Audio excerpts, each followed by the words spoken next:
আমি পার্সোনালি আরাফের সাথে যোগাযোগ করি এবং যোগাযোগ করে আমাদের যত কনভারসেশন আছে, যত স্ক্রিনশট আছে সব ওকে পাঠিয়েছি। আর একটা বিয়ে অফ হয়ে যাওয়া এত সহজ? সব আমি নিজ দায়িত্বে করেছি। হ্যাঁ, এই জন্যই তোদের ফোন অফ, ওরা যোগাযোগ করছে না। আমি তোমার জন্য করেছি।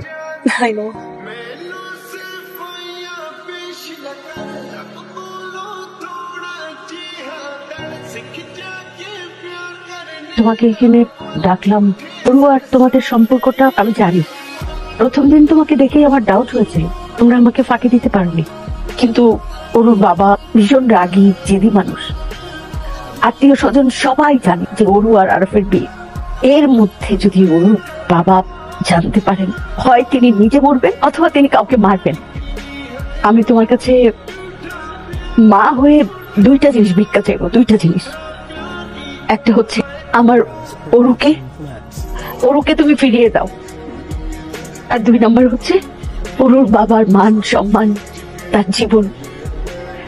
এই দুইটা জিনিস তোমার কাছে ভিক্ষা চাই আমি বাবা। আমি আপনাকে কথা দিচ্ছি, কাল থেকে আপনি আর আমার এই চেহারা দেখে ওরু তার জীবনে আমাকে কখনো আর খুঁজে পাবে না। আমার তোমার প্রতি যে ফিলিংসটা, সেটা আসলে কোনো ভালোবাসা না। তুমি আমার কবিতা পড়ো, এর থেকে বেশি কিছু না। আমার কবিতা তো তোমার মতো অনেক মেয়েই পড়ে, অনেক মেয়ে আমাকে ভালোবাসে। সবাইকে তো আমি বিয়ে করতে পারবো না। যে তুমি প্লিজ আমাকে ভুলে যাও, প্লিজ তুমি আমাকে ভুলে যাও, প্লিজ। ভাই, ওই হামদাদার কোথায়? ডাক্তার হামদাদার। এই যে পেয়েছি হামদাদার। এই বল, তোকে আজ গুলি করে ফেলবো।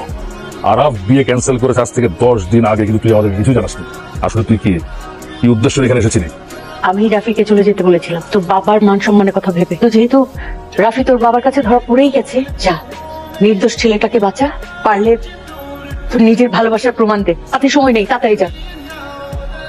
ওর নাম রাফি, ওর কথাই বলেছিলাম তোমাদেরকে, এবার বিশ্বাস করবি। কিন্তু বাবা দেখো, ও এসেছে বাবা, ও আরফের বন্ধু তমাল, সে যে এখানে এসেছে বাবা। ভুলভাট করি না, ওকে গুলি করে মারবো। ওরা তুই সোজা। বাবা আমি ওকে অনেক ভালোবাসি, আমি ওকে ছাড়া বাঁচবো না বাবা। ও সর, না বসে তোকে গুলি করে মারবো। বাবা প্লিজ করো গুলি, সবাইকে মেরে ফেলো, আমাকে মেরে ফেলো, ভাইজানকে মেরে ফেলো, আমার মেয়েকে মারো, শুধু তুমি নিজে একা বেঁচে থাকো। জীবন তো নিজের জেদ, নিজের দম্ভটাকে সবার উপরে রেখেছো। কখনো জানতে চাই তোমার মেয়ে কি চায়?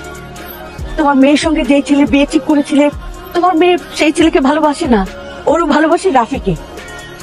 রাফি এসে তোমার মেয়েকে বাঁচিয়েছে, তা না হলে ওরও আত্মহত্যা করতো। তোমার মান সম্মান বাঁচাতে নিজের ভালোবাসাকে বিসর্জন দিয়ে রাফি চলে যাচ্ছিল। আমি ওকে অনুরোধ করেছিলাম, আমি তোমার জীবনটা ভিক্ষা চেয়েছিলাম রাফির কাছে। বাড়াও, কোথায় যাচ্ছ? এত টাকা খরচ করে আয়োজন করেছি, রিসোর্ট ভাড়া নিয়েছি আমার মেয়ের ধুমধামে বিয়ে দেবো বলে, আর তুমি এখনই চলে যাচ্ছ? যদি যেতেই হয় তাহলে আমার মেয়েকে সাথে করে নিয়ে যেতে হবে, বুঝতে পেরেছো?